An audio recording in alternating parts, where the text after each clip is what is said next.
안녕하세요. 연합인포맥스 윤영숙 특파원입니다. 오늘 다우지수와 나스닥 지수가 엇갈린 모습을 보였습니다. 다우지수는 사상 최고치를 또다시 경신했지만 나스닥 지수는 이날 1% 이상 하락 마감했습니다. 우선 시황부터 보고 가겠습니다.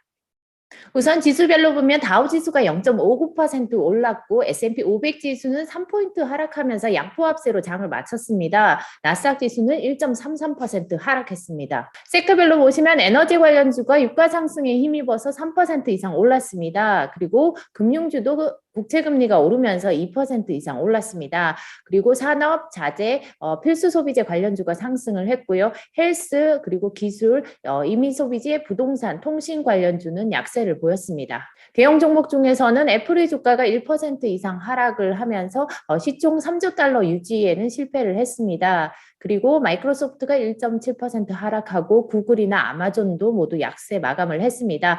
테슬라는 전날에 13% 이상 상승을 했었는데요. 차익 실현 매물에 4% 이상 하락을 했습니다. 그리고 엔비디아의 주가도 이날 2% 이상 떨어졌습니다.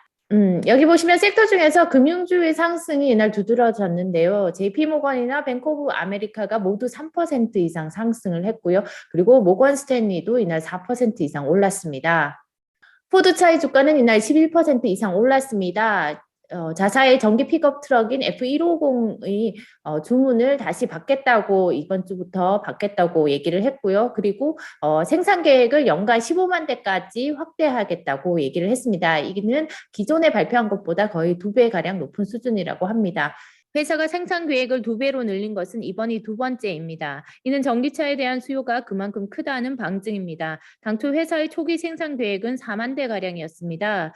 포드의 북미 지역 사장은 CNBC에 이 차량에 대한 반응이 매우 좋았다고 말했습니다. 포드는 지난달 예약이 너무 몰려 20만 대의 주문을 받은 후 선 주문을 중단한 바 있습니다. 하지만 오는 6일부터 회사는 다시 해당 차량에 대한 주문을 받을 예정입니다.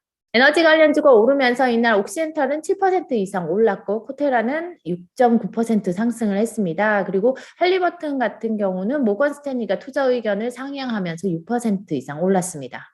여기 보시면 이제 10년물 국채 금리가 전날에 1.628%에서 1.66%까지 올랐습니다. 장중에는 이 수치가 1.68%까지 올랐는데요. 전날의 금리 상승도 상당히 가팔랐던 데다가 이날도 금리가 가파르게 오르면서 이제 나스닥 지수가 하락을 했습니다.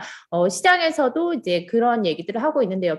패트릭 케이저스는 국채금리 상승 자체가 아마도 시장이 성장에 대해서 더 자신감 있게 보는 신호로 보일 수 있다라고 얘기를 하고 있으며, 그리고 연준이 내년에도 더 높은 금리 인상 경로를 계속할 것이 같다라고 얘기를 하고 있습니다.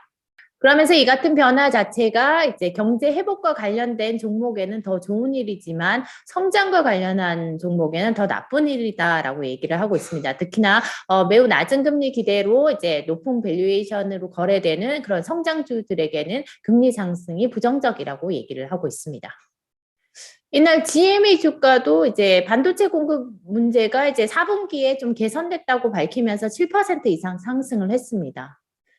국채금리가 가파르게 오르면서 이게 조만간 2%까지 오를 것이라는 전망도 나왔습니다. BMO의 금리 전략가인 이안 린젠 씨는 지금 10년물 국채 금리가 1분기에 어느 시점에 2%까지 오를 것으로 예상을 하고 있습니다. 인플레이션 우려와 함께 경제 낙관론이 금리를 끌어올릴 것으로 예상을 하고 있습니다. 이미 시장에서는 연준이 올해 3월에 기준금리를 인상할 가능성을 1회 인상할 가능성을 60% 이상으로 보고 있기 때문에 이번 주 나오는 고용보고서 그리고 다음 주에 나오는 소비자 물가까지 나오게 되면 아무래도 연준의 그 금리 인상, 조기 금리 인상 가능성은 더 높아질 것으로 예상이 됩니다. 이날 미국에서는 오미크론 확진자가 이제 100만 명이 넘었다는 소식도 나왔습니다. 존스 홉킨스 대학 집계에 따르면 미국의 하루 신규 확진자 수는 108만 2,549명으로 집계됐습니다. 사망자는 1,688명에 달했습니다.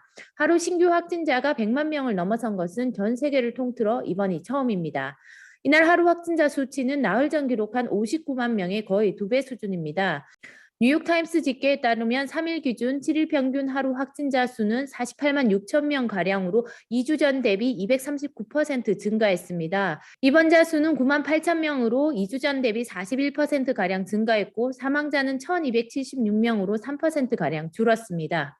하지만 오미크론 변이가 크게 위험하지 않다라고 이제 그런 연구가 계속 나오면서 시장의 위험 선호 심리가 계속 유지가 되고 있습니다. 세계보건기구는 오미크론 증상이 이전 변이보다 비교적 가볍다는 증거들이 많아지고 있다고 밝혔습니다.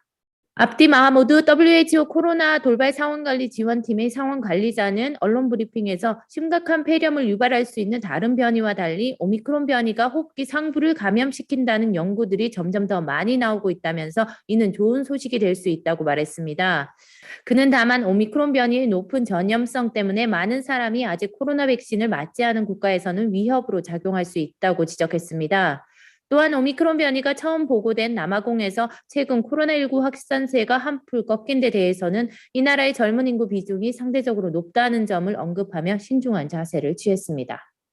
JP모건의 주식 전략가들은 보고서에서 이렇게 얘기하고 있는데요. 그러니까 주가가 추가로 상승할 여지가 여전히 있다라고 얘기를 하면서 특히나 지난해 주가가 강하게 올랐음에도 추가로 오를 수 있다라고 보고 있는 데는 일단 새로운 변이 자체가 이전의 것보다 훨씬 더 약하다라는 점이 확인되고 있고 그리고 또한 기업들의 실적이 계속 증가할 것으로 예상하고 있다라고 말하고 있습니다. 특히나 이제 애널리스트들의 컨센서스 예상치가 올해도 마찬가지로 너무 낮게 책정됐다라는 것이 확인될 것이다라고 얘기를 하고 있는데요. 지난해 같은 경우도 한 S&P 500 지수에 상장된 80% 이상의 기업들이 예상치를 웃도는 실적을 발표를 했습니다. 그만큼 이제 애널리스트들이 눈높이가 낮아져 있던 상태였고요. 그리고 올해도 마찬가지로 이제 오미크론 변이로 인해서 애널리스트들이 예상치가 낮아져 있지만 실제로 나오는 실적은 그것을 훨씬 웃돌 것으로 지금 시장이 예상을 하고 있고 그와 같은 지난해와 같은 그런 모습들이 올해도 나타날 것으로 예상을 하고 있다는 얘기입니다. 그리고 이날 이제 바이든의 지지율이 사상 최저치를 경신했다는 소식도 나왔었는데요. 바이든의 부양책과 관련해서 어떻게 진행되고 있는지와 관련한 뉴스가 있어서 가져와 봤습니다. 조 만친 의원이죠. 그러니까 바이든의 그 사회복지 예산안을 계속 태클을 걸고 있는 조 만친 민주당 상원 의원이 그와 관련해서 그러니까 바이든 대통령의 그 더 나은 재건과 관련한 사회복지 예산안 자체에 대해서 이제 아직도 아무런 대화가 오가고 있지 않다라고 얘기를 하고 있습니다. 만친 의원이 이날 기자들에게 이같이 얘기를 했는데요. 현 시점에서 현재 어떤 협상도 진행되고 있지 않다라고 얘기를 했습니다. 지금 만친 의원이 그 사회복지 예산안에 반대를 하면서 지금 1조 7,500억 달러에 달하는 이 예산안이 지금 스톡되어 있는 상태입니다. 그래서 이게 진척이 있어야지 제가 볼 때는 주가가 좀 오를 추가 촉매제가 될 것 같은데 이게 아직도 지지부진한 모습입니다. 닐 카시카리 미니애폴리스 연은 총재가 올해 인플레이션 급등으로 연준이 2회 금리를 인상할 수 있을 것이라고 전망했습니다. 카시카리 총재는 미니애폴리스 연은 웹사이트에 게시한 글에서 자산 매입 부양책 축소를 가속화하기로 한 지난 12월 연준의 결정을 지지한다며 이제 높은 인플레이션을 대처하기 위한 보다 적극적인 통화 정책이 필요할 것이라고 말했습니다. 그는 금리 인상을 예상하는 점도표에서 올해 금리 인상 전망을 2회로 늘려 지난 9월에 동결로 본 관점에서 바꿨다고 언급했습니다. 그는 또한 인플레이션이 더 높아지고 예상보다 더 지속적이므로 올해에는 2차례의 금리 인상을 할 수 있을 것으로 예상했습니다. 연준 위원들이 8조 7,600억 달러로 늘어난 대차 대조표를 축소하는 방법과 시기를 모색하기 시작하면서 조만간 양적 긴축이 시작될 수 있다는 전망도 나오고 있습니다. 연준은 지난 12월 FOMC 정례 회의에서 테이퍼링 과정을 완료한 후에 연준이 대차 대조표를 어떻게 할지와 관련해 논의를 시작했다고 밝혔습니다. 연준이 만기 도래하는 채권을 재투자하지 않을 경우 대차 대조표는 축소되고 이는 유동성을 흡수하는 긴축 효과를 가져옵니다. 제롬 파월 연준 의장은 대차 대조표 축소와 관련해 어떤 결정도 내려진 게 없으며 이를 오는 1월 회의에서 계속 논의할 것이라고 밝혔습니다. 뉴욕 연은이 지난해 10월에 실시한 설문조사 결과에 따르면 대다수 시장 참가자들은 연준이 2024년에 대차 대조표 축소를 시작할 것으로 예상했습니다. 하지만 크리스토퍼 월러 연준 이사는 지난달 한 토론에서 대차 대조표를 더 빨리 축소하는 것이 더 공격적인 금리 인상을 하지 않고도 정책을 긴축할 수 있는 방법이라고 언급한 바 있습니다. 그는 올해 여름까지 대차 대조표 축소를 시작하면 금리를 공격적으로 올려야 한다는 부담은 줄어들 것이라고 말했습니다. 제임스 블러드 세인트루이스 연은 총재도 연준이 증권 매입을 중단한 후에나 혹은 바로 직후에 대차 대조표를 축소해야 한다고 주장했습니다. 석유 수출국 기구와 러시아 등 비오펙 주요 산유국들의 협의체인 오펙 플러스가 다음 달에도 기존 증산 방침을 유지하기로 했습니다. 오펙 플러스는 이날 정례 회의에서 매달 하루 40만 배럴씩 증산하기로 한 지난해 계획을 2월에도 유지하기로 합의했습니다. 이로써 이번 달 하루 40만 배럴을 증산한 산유국들은 다음 달에도 같은 규모의 증산을 이어가게 됐습니다. 오펙 플러스는 코로나 변이인 오미크론이 시장에 미치는 영향은 가볍고 일시적일 것이라고 평가했습니다. 지난해 7월 오펙 플러스는 2020년 합의했던 감산 규모를 줄이는 방식으로 지난 8월부터 매달 하루 40만 배럴씩 증산하기로 뜻을 모은 바 있습니다. 코로나19 대유행이 시작된 2020년 당시 전체 감산 규모는 코로나19 대유행이 시작된 2020년 당시 전체 감산 규모는 580만 배럴 수준이었습니다. 일본 자동차 업체 도요타 모터스가 지난 한 해 미국에서 가장 많은 자동차를 판매한 것으로 나타났습니다. 도요타는 지난해 미국에서 총 230만 대의 차량을 판매했습니다. 이는 전년 대비 10.4% 증가한 겁니다. 같은 기간 제너럴 모터스는 미국에서 전년 대비 12.9% 줄어든 220만 대의 차량을 판매했습니다. 도요타가 GM보다 11만 4,034대를 더 많이 판 셈입니다. 도요타가 미국 내 판매 1위에 오르면서 GM은 1931년 이후 처음으로 미국 판매 1위 자리를 내줬습니다. 미국에서 외국계 업체가 판매 1위를 차지한 것은 이번이 처음입니다. 미국에서 지난 11월 이직을 위한 자발적 퇴직이 역대 최대를 기록했습니다. 미국 노동부 구인 이직 보고서에 따르면 11월 자발적 퇴직은 453만 명으로 전달보다 8.9% 증가해 역대 최대를 또다시 경신했습니다.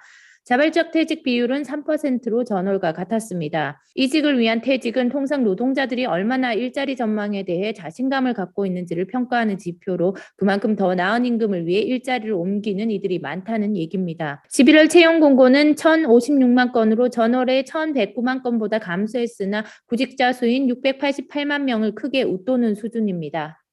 네, 제가 준비한 소식은 여기까지입니다. 이제 내일은 민간 고용 지표죠. ADP 고용 보고서가 나오는데요. 바로 금요일에 나오는 미국 노동부의 고용 보고서를 앞두고 나오는 선행 지표 역할을 하기 때문에 내일 나오는 지표도 이제 주목해 봐야 될 것 같습니다. 내일은 관련 지표 갖고 찾아뵙겠습니다.